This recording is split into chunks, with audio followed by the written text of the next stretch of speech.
Dans cette vidéo de synthèse, nous allons survoler les différentes étapes du processus comptabilité générale. Chaque étape du processus fera l'objet d'un article à part dans la série des articles liés à la comptabilité générale. La comptabilité générale est la composante du module comptabilité financière, qui enregistre toutes les écritures pertinentes de la comptabilité dans le grand livre. Elle est intégrée à toutes les composantes applicatives du système SAP, qui génère des données enregistrées de pertinence pour la comptabilité générale, notamment la comptabilité des immobilisations, la comptabilité client, la comptabilité fournisseur, le contrôle de gestion, la gestion des articles. Les transactions dans la comptabilité générale concernent essentiellement l'enregistrement des écritures comptables, que ce soit les écritures de compte général ou les écritures périodiques.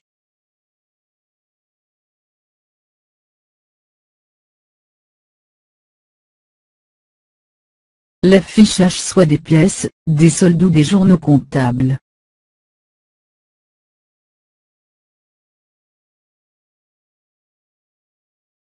La modification ou l'affichage des postes individuels.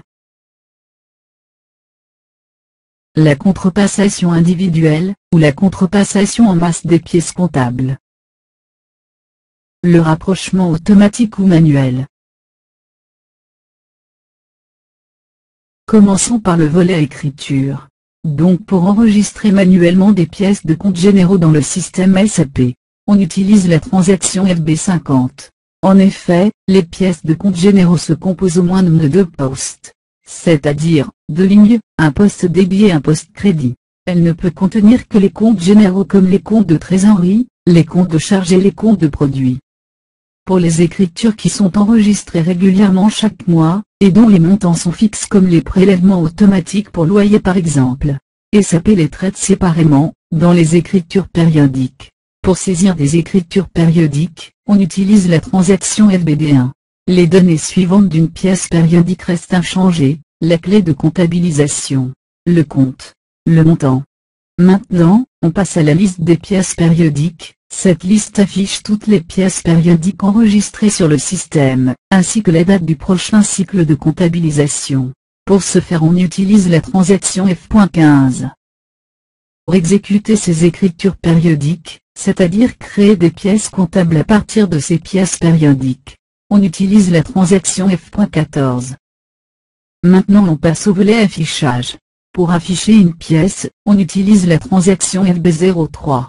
Sur l'écran suivant, la pièce enregistrée est affichée dans la synthèse de la pièce avec toutes les informations d'entête la concernant, telles que le numéro de la pièce, la date d'enregistrement, la date de facture, et les lignes de poste individuelles, ainsi que la ligne de taxe déductible, qui est enregistrée automatiquement. Les soldes des comptes généraux peuvent être également affichés sur SAP en utilisant la transaction FAGLB03. Les soldes de chaque période de l'année sont affichés. Pour afficher les pièces d'une période, double-cliquez sur la zone de solde de la période voulue. Pour afficher toutes les pièces de l'exercice, double-cliquez sur le solde total. Afin d'afficher les soldes généraux, on utilise la transaction S-PL, 0-86030. La liste permet d'évaluer les comptes généraux avec tous les éléments clés de la comptabilité générale, par exemple le compte général, les centres de coûts et les segments. Elle permet de varier les affichages écran, et la ventilation des éléments supplémentaires. On peut également afficher le journal compact des pièces comptables à travers la transaction S-LR-87 01 22 89 qui affiche dans une table les données les plus importantes des entêtes de pièces et des postes des pièces sélectionnées. Cette liste peut être utilisée en tant que journal à résumé, et pour le rapprochement avec les soldes des comptes.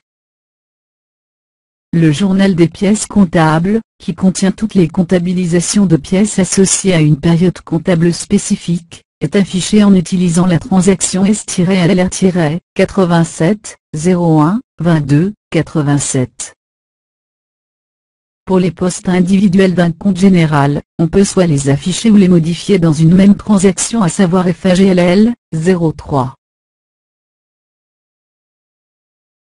Si la pièce comptabilisée contient des erreurs non modifiables, ils doivent être contrepassés par le biais de la transaction de contrepassation.